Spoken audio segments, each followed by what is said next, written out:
Communities Director.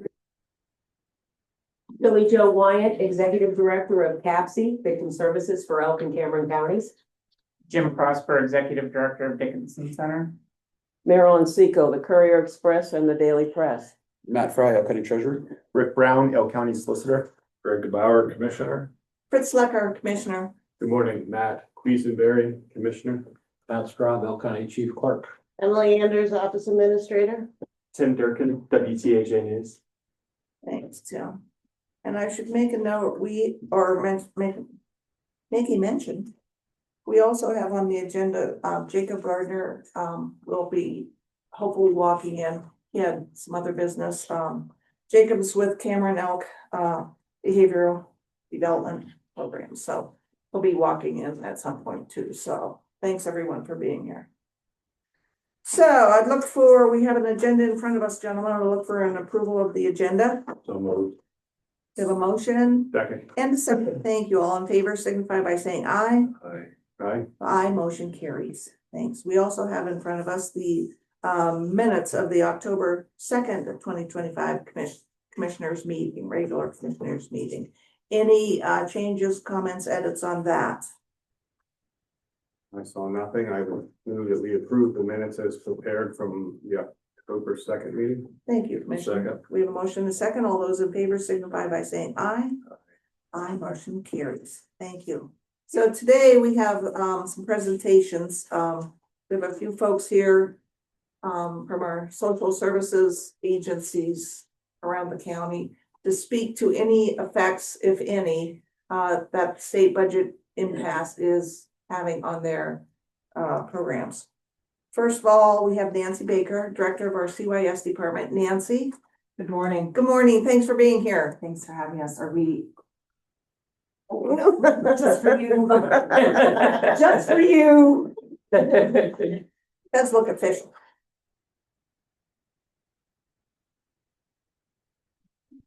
So good morning. Thank you for having me. My name is Nancy Baker, as I said, from Elk County Children and Youth, and I'm the director there. I've been with the agency for about 22.5 years.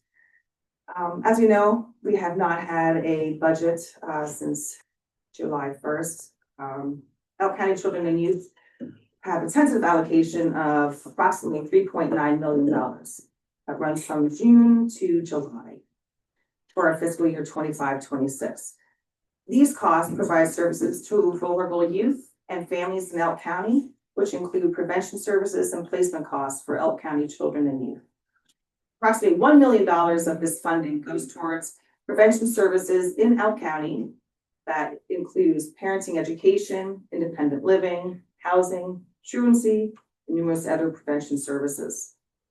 The Children's Service Sector offers trauma-informed programs, counseling, education, community-based interventions to serve at-risk youth, children with behavioral health needs, foster children, human trafficking survivors, and other populations. Our staff are dedicated professionals doing deeply impactful work, but we need stable funding to continue. The uncertainty is already undermining services in Elk County. We have families who receive adoption assistance, foster care payments, and numerous out-of-home placements that rely on CYS funding to care for these youth. We are respectfully asking for your leadership in finalizing this budget this month so we can provide the continued services that are essential for our families in Elk County. Thanks, Nancy. Any questions? So I just have a couple questions. So the assistance paid, the adoption assistance and the foster families, you've been able to make those payments, right? We have How are we doing? When is your money gonna run out? this month. I mean, we probably have another week or so of reserve before I'm coming down and paying you a visit. But it's probably this month that we're gonna be out of money. So no, November 1, That's really, we're gonna be that's scrambling. it's pushing it, but, and we've been fortunate. We have paid our local providers, and adoption assistance and some of our foster care families, but that will not be able to continue into November if this impasse doesn't stop. Any other questions for Nancy? Thank you. Thanks, Nancy. Okay. Next, we have Mr. Jim Prosper, Executive Director of the Dickinson Center. Thanks for being here today, Jim. Thank you. Good morning, everyone. Thank you for giving me a few minutes to speak. We are honestly in a very similar position as what children and youth is.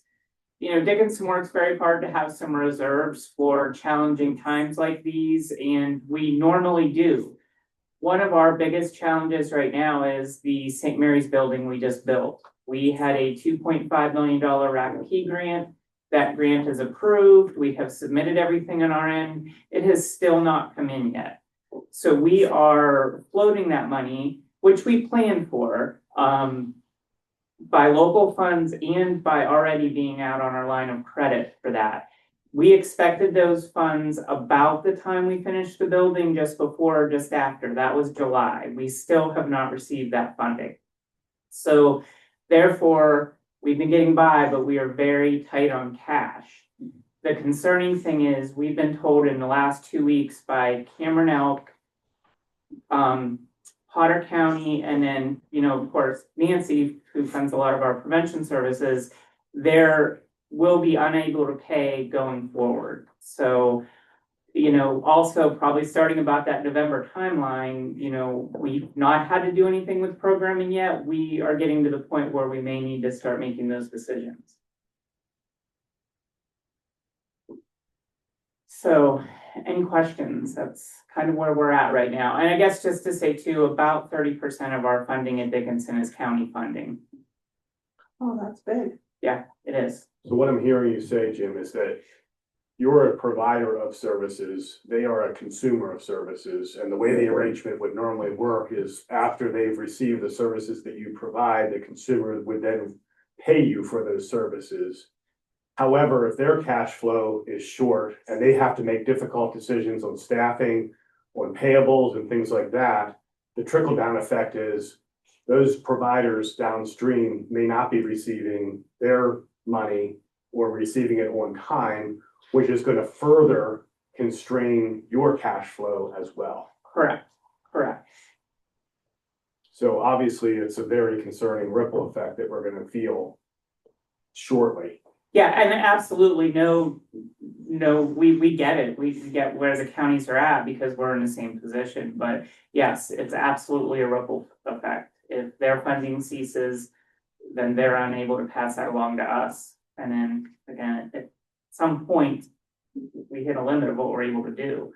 And like I said, it's complicated by the RACP grant. If that comes through, then we're able to float things a little bit longer, but just because of that, we're not in that position. So let me ask about the RACP. So that was in a previous budget year line item. Is that also being held up? Okay, so we don't have a budget. We have a budget impasse. So the obligations for the 25-26 fiscal year are stopped. They're on hold right now. But are previous year's commitments on hold as well? Our understanding, we've been trying to figure that out. Our understanding is they shouldn't be. However, I think as a result of everything going on, everything is slowed down. So for example, if I go to hire somebody in one of my programs that doesn't quite meet the requirements, we can ask for a waiver and say, this person has great experience, but they don't meet criteria X. If we provide this training, can we hire them? So they'll let us do that. We're also being told, so just as an example, those waivers are going to take longer to get. So that slows us down. My assumption has been the same thing's happening with RACP. There's just not as many bodies because of, you know, people potentially getting furloughed. Right. So it's slowing down that process. We send an email about once a week. Where are we at? You know, is funding coming through? So anything that would help that would also help. But yeah, every day the state budget goes unpassed, it makes it more difficult for us. And you could get to a point, Jim, to where you won't be able to provide the services? We could get to a point where we have to decrease our workforce. Yes. We're not quite there yet, but every day that goes by, we get closer to that. And we were at a regional, county commissioners association meeting last week. And I don't know if I mentioned this to you or not, but some other counties already, laid off or furloughed their caseworkers. I can't believe the state would allow that. So we're not to that point yet, are we? You're gonna come to us before.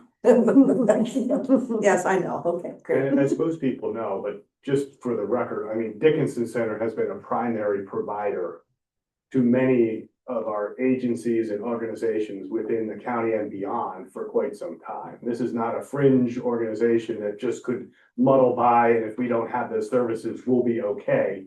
You are a primary in the bullseye organization that we depend on for services. Yeah, we employ about 210 employees. Just to give you a sense of the size, and serve a 9-county region. And, you know, again, it's a ripple effect. The services we provide for children and youth through Nancy, they're preventative. You know, we try to help prevent people from needing to go to a higher level of intervention. So that it's not good if those services aren't able to happen or have to be limited.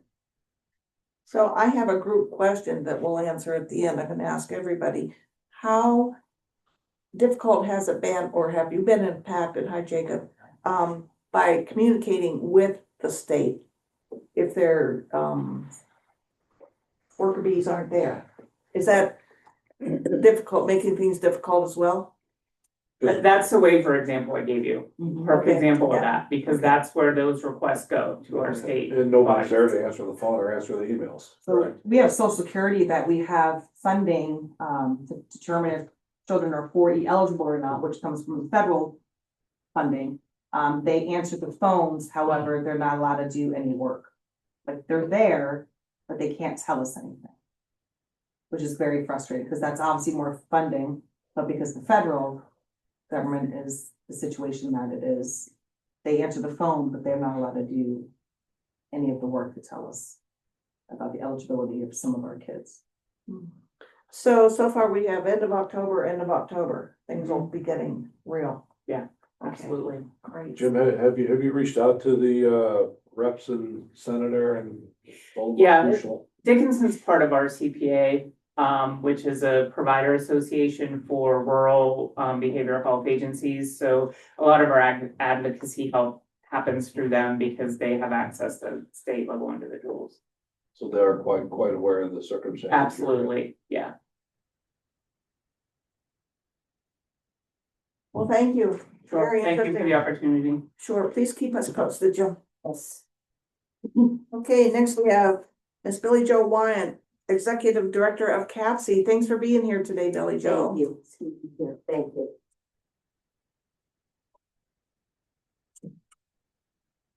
Good morning, everybody. Billy Jo Wyant, the Executive Director of CAPSI, and I'd like to echo what Nancy and Mr. Prosper, Jim has already said, that CAPSI, Citizens Against Physical, Sexual, and Emotional Abuse, we are a comprehensive victim service program and emergency domestic violence and homeless program for victims throughout Elk and Cameron counties.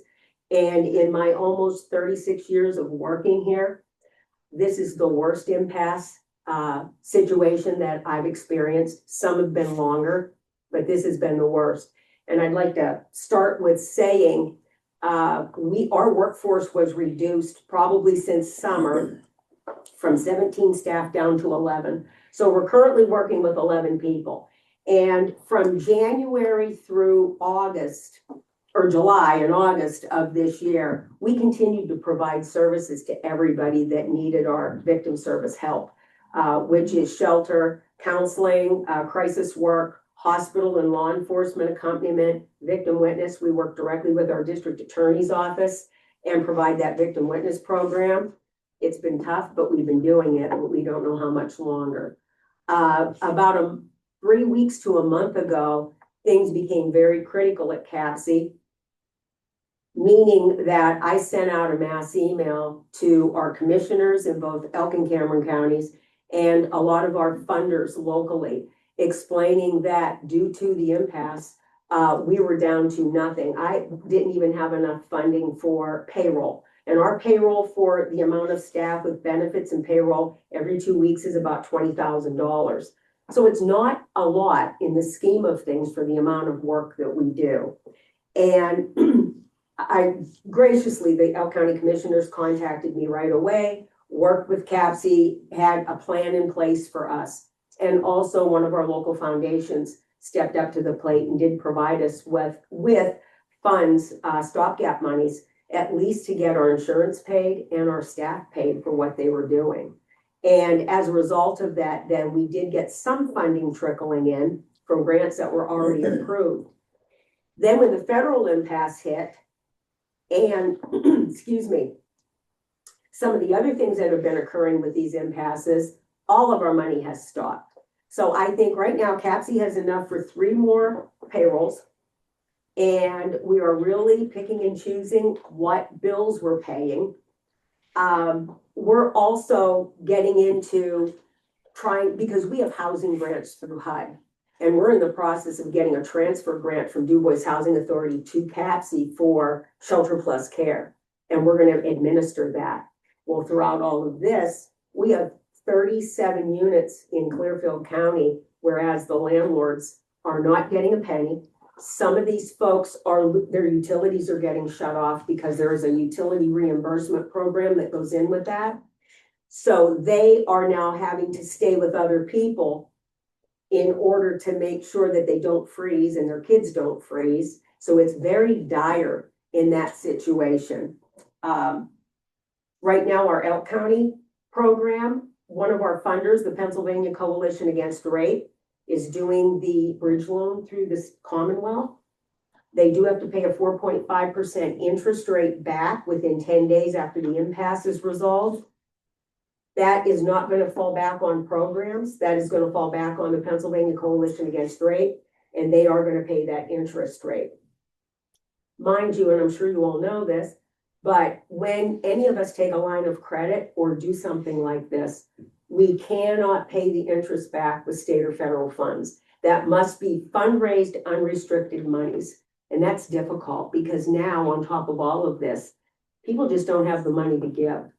And so all the way around, and we all work together. So when you're talking about what's going on at Dickinson, Children and Youth, and all the other helping agencies, alcohol and drug abuse, Cameron Elk Behavioral, you're also talking about CAPSI services. We all work together and we're in that safety net. So these are critical times for all of us, just very critical times. And literally, I could go on for days talking about this, but I will stop now and entertain any questions. So I was at a meeting with Representative Armanini Yes. on Tuesday night. And I asked him about the 4.5% interest. He said that has been changed. Oh, good. That's been taken away. Oh, good. So that was his words. So I hope it has been. And our state representative Armanini plus Senator Dush and all of you have been very, very supportive of us throughout all of this and trying their best on the state level to, and even the federal level, working with GT Thompson and folks to try to get things pushed through for all of us. It's just been very difficult. So you have about 6 weeks or 3 payrolls funding, payments to providers will be dwindling and or stopping if nothing changes. And I'm gonna guess that, and I can correct myself once I go back to the office tomorrow. Our three invoices that we invoiced for to the Pennsylvania Coalition Against Rape, 88% of those invoices will be paid back to us in one lump sum. 12% will then come after the budget's resolved, the impasse is resolved. But it's not really a lot in the scheme of things. That's one of our smaller funding sources. So that directly is reimbursing our sexual assault counselors' salary and some of her operating expenses and her benefits. So it's not a lot in the scheme of things, But it'll help. providing her payroll. Yes. Anyway. Yeah. Any other questions? Thank you. Great job. Thank you very much. Appreciate you being here. Okay, thank you. So as I announced, we have Mr. Jacob Gardner that did show up. Jacob, you want to come up? You want to tell us your title? I think. Yeah, I'm Jacob Gardner, Fiscal Officer of Cameron County's Behavioral and Developmental Program. Thank you. I knew that, but I wanted to make sure. I didn't know if you got another addition to that title, Jacob. Yes.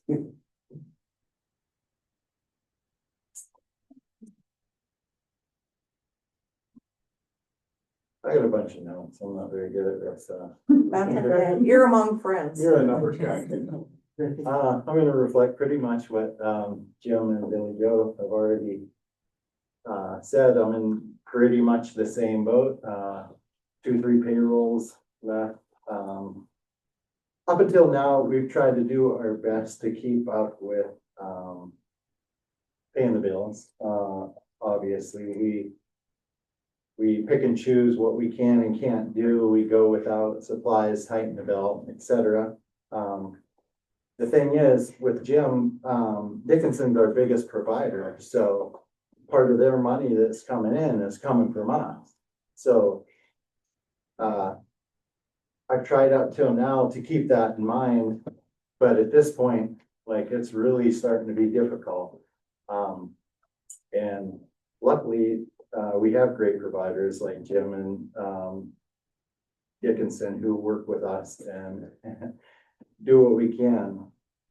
Right now, I'm hoping for a line of credit. I'm looking into a line of credit because without that, we would have to lay off. That's the only other option.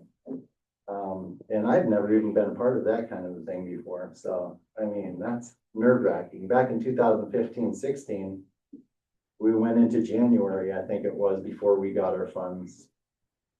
And at that point, we got a line of credit too, but it comes at a cost.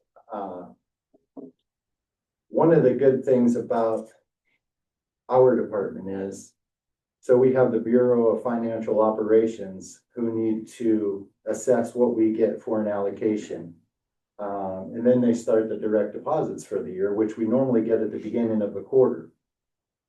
They do all of their work and they're very, very good to all of our counties in that they'll get all of the things that they need to get done, and then their invoices into the comptroller's office.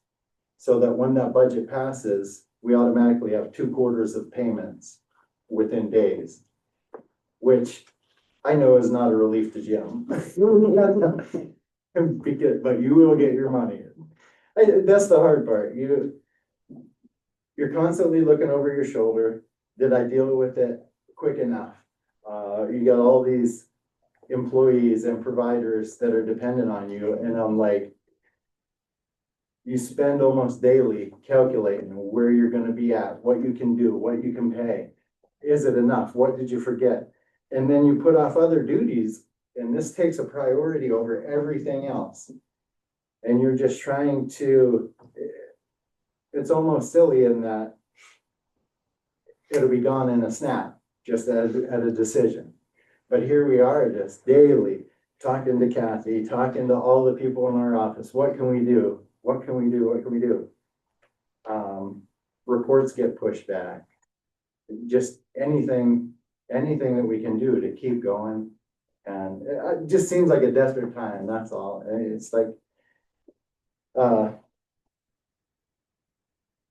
we just do what we can, constantly looking over your shoulder, and then the months after it's all resolved, catching back up and trying to get everything in place and to run normally and to just have that relief of like just your everyday work without all this craziness.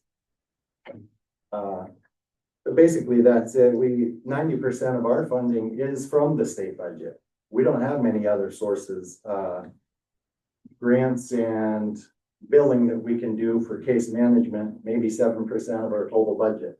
Now we have to make sure that we're constantly up to date on that. And that's more discussions with the billers and, making sure that everything's in line to keep the money coming in any way we can. That's a limited amount. So it gets down to the point where, you almost have to just worry about payroll and the necessities and put everything off, which hurts a lot of other people besides us. And then play catch up. Then play catch up.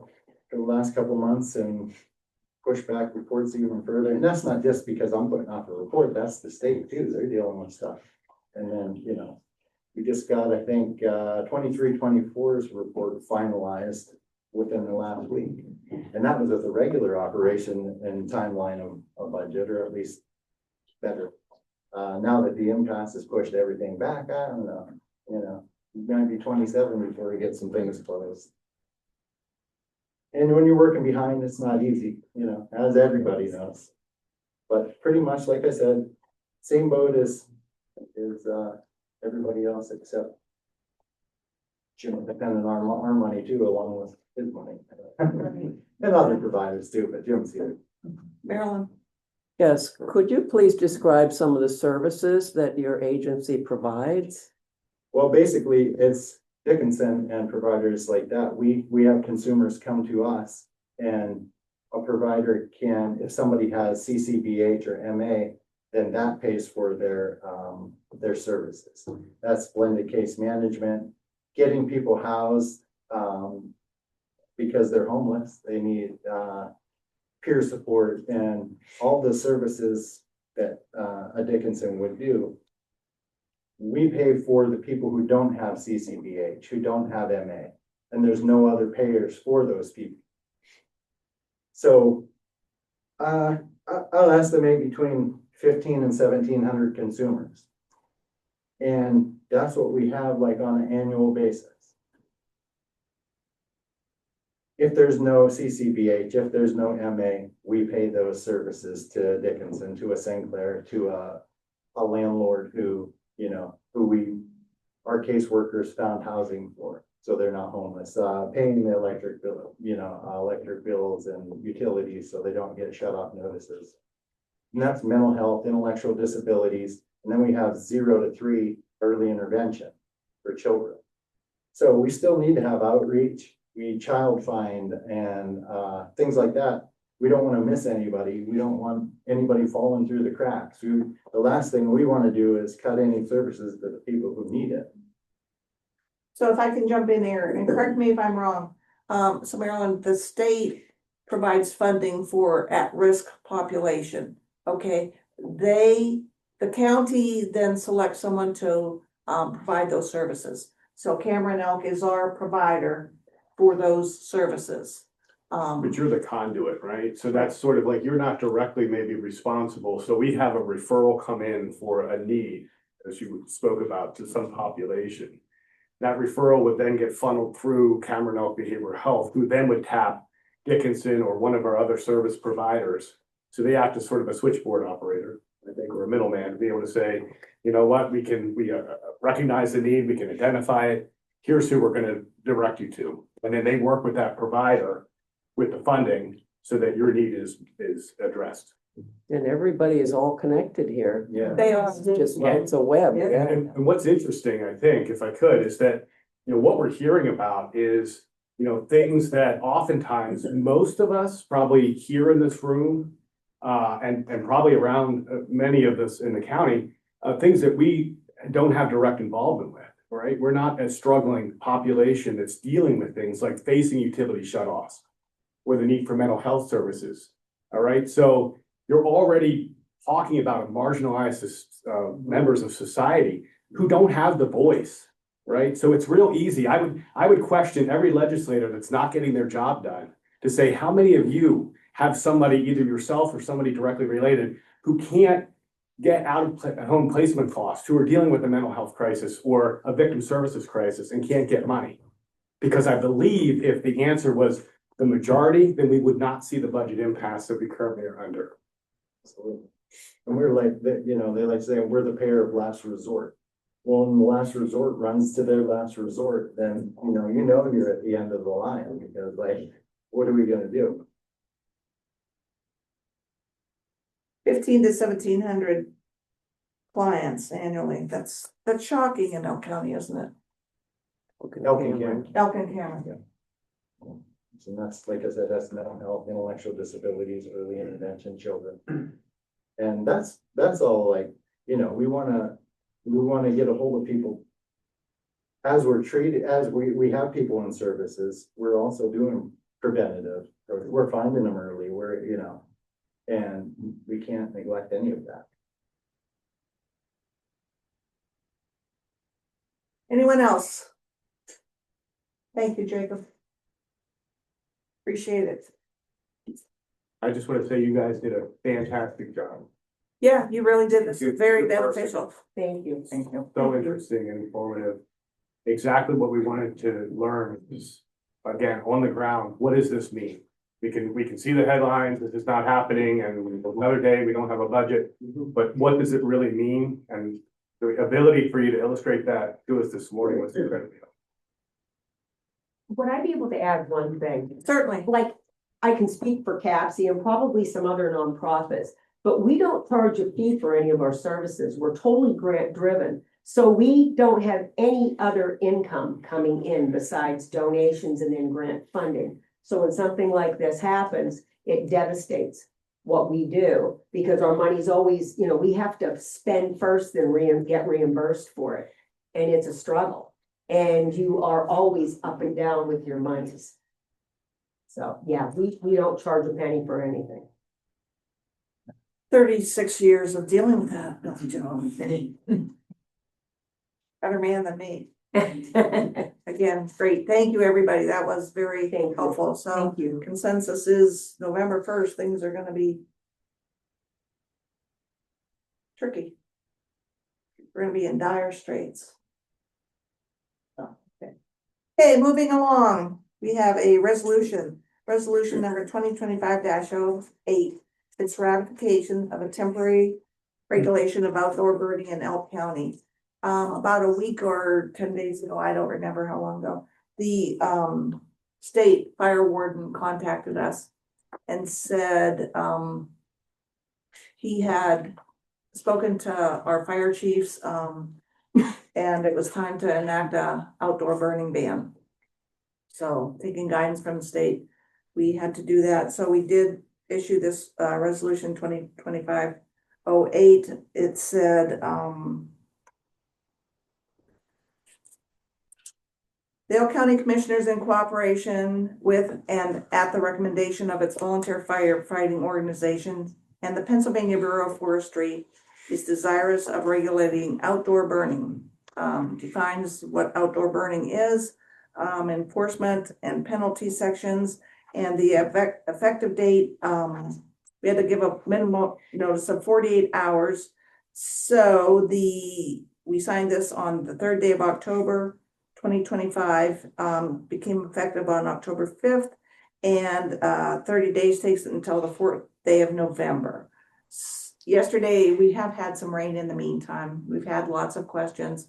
I just want to clarify that we did reach out to the state. And as far as we know, we're still going with the 30 days. So unless or until we hear something different, we'll consider this for the whole 30 days. So I'd look for a motion to ratify resolution 2025-08.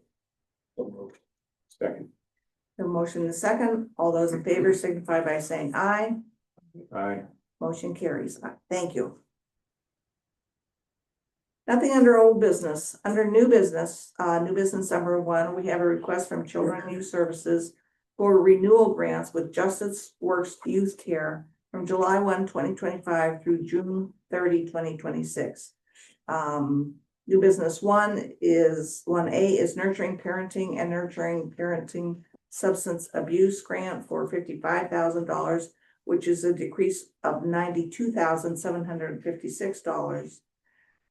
Request 1B is Dependent Promising Practice Just Care for $110,000, an increase of $100,000. 1C is Truancy Remediation and Diversions, Why Try, for $100,000 with no change in the amount. And 1D is Delinquent Promising Practices Violation Initiative Program for $50,001, an increase. Our agenda does say 30,000, but Nancy, I believe, been corrected. It's an increase of $20,000. Correct. So we have again our director of CYS, Nancy Baker, here. Nancy, anything to add on these? Just These the are only all other, renewals. thank you. The 1B, Dependent Promising Practice Just Care, It's actually an increase of 10,000, not 100. Okay. And I got a full scare. I thought, I'm like, wait, I missed that one, so. Thank you. And then A, just looking at, that's 55,000, a decrease from 92,000. From 90. Correct. Okay, great. So I'm sorry I missed those before. And Nancy, none of this funding, you won't receive any of this funding until Correct. the budget is correct? Correct. So, well, we're keeping on, but you're right, but no one here is getting any of, Till the budget's passed. The budget, okay, thank you.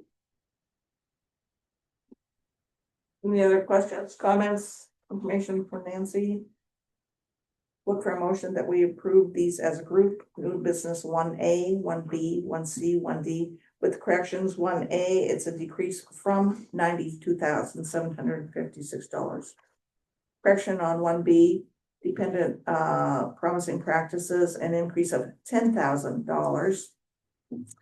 And 1D, delinquent promising practices, an increase of $20,000. So with those three corrections, I'd look for a motion. I'll make that motion with those corrections. Second.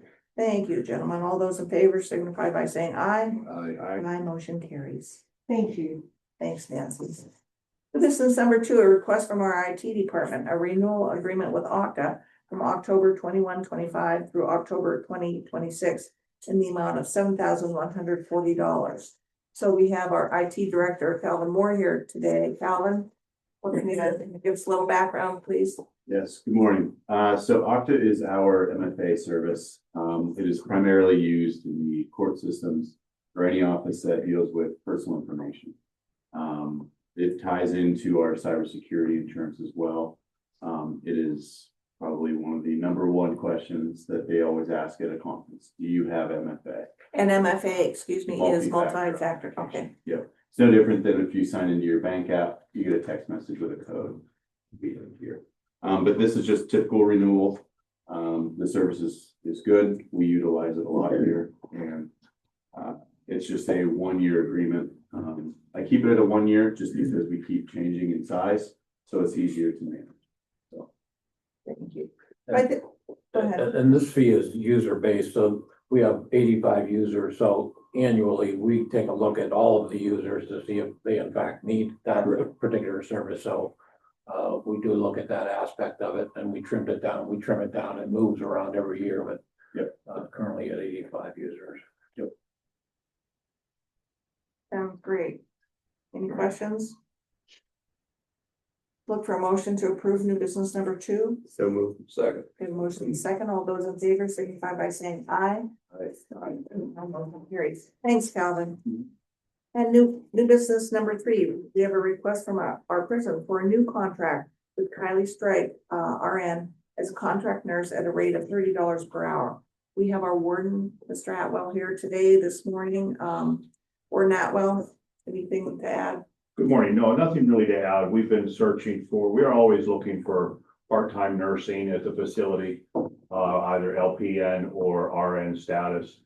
We've been advertising for months with very, very little applicants. And Kylie lives here in town, applied last week. We interviewed her and like to start primarily evenings and weekends. Could be as many as, 9 hours a week, maybe 12 hours a week. So she's here in town and we're fortunate that she wants to give it a try. Thank you, Warden Atwell. Look for a motion to approve the request from the prison to approve new contract with Kylie Strike. So moved. Second. Motion and second. Thank you, gentlemen. All those in favor signify by saying aye. Aye. Aye, motion carries. New business number 4, we have a request from the Ridgeway Downtown Decorating Committee. We have a courthouse lawn use request to decorate for Christmas holidays from November 8, 25 through January 10, 2026. The Downtown Decorating Committee does a nice job of sprucing up our grounds for the holidays. I'll look for a motion to approve this. I'll make that motion. Second. Motion second. All those in favor signify by saying aye. Aye. Aye, motion Believe it or not, carries. Christmas. Christmas is coming. I know we have sunshine today, so we'll take it. There is no correspondence this week under good of the county. We welcome and encourage the public to attend our meetings. America 250 PA updates. So the last day for the A250 PA L County mini grants was yesterday. We got a flurry of them in yesterday afternoon, so we are reviewing those and we'll have more on that to come. One thing we're very excited about is the dedication of our Liberty Bell. That's scheduled for November 6th on the courthouse lawn, and the public is welcome. We're gonna have a student speaker. We're gonna have the Ridgeway High School band there. We're gonna have the singing Dutchman from St. Mary's there. We're gonna have a group of state and local federal officials there. We're making a big deal out of it. So come join the fun. And then also after the dedication ceremony that same morning, we'll be hosting a screening of the video documentary that was filmed during the Bell's journey. So we're excited about that too. And there were cookies. And there'll be cookies. I was told. Buttercream frosting, please. Okay. L County was the only county that the state A250 PA group funded a documentary because our Liberty Bell project was so unique. The other counties chose one or two artists to decorate their bell. We made it a priority to have the bell available to every one of our school students to help decorate. So they provided the funding for a documentary and we got to screen it, and it's awesome, isn't it? Yes. It's great. So that will be on the same day as well. And then A250 PA notified me that we will be hosting opening festivities for 2026 on January 27th, and more details to follow. It's from 6:30 to 8:30 p.m. in the courthouse. We're hoping it's inside, not outside in January. So it's going to be interesting to see what all that entails. But A250, as you know, next year is the big year, so can be lots going on. So we're excited about that. Please continue to pray for our military personnel, our families and our children, their teachers, all elected officials, and peace in the world. Questions from the press? Yes, what time is the dedication of the Liberty Bell on November 6th? That is 11 a.m. Okay. We have a regularly scheduled commissioner meeting that morning, so 11 o'clock. And then the screening immediately following. And the public as well. And the public is invited. We want lots of public. And our maintenance crew, who's been a big part of the Liberty Bell project, is busy preparing the site on the courthouse lawn as we speak. That will be the permanent home for the bell. Comments from taxpayers. Tim, do you have any questions for us? No. Great, thank you. Look for a motion to adjourn the meeting. So moved. So moved, meeting adjourned. Our next meeting will be 10 a.m. on November the 6th, the date of the bell dedication. So thanks to everyone.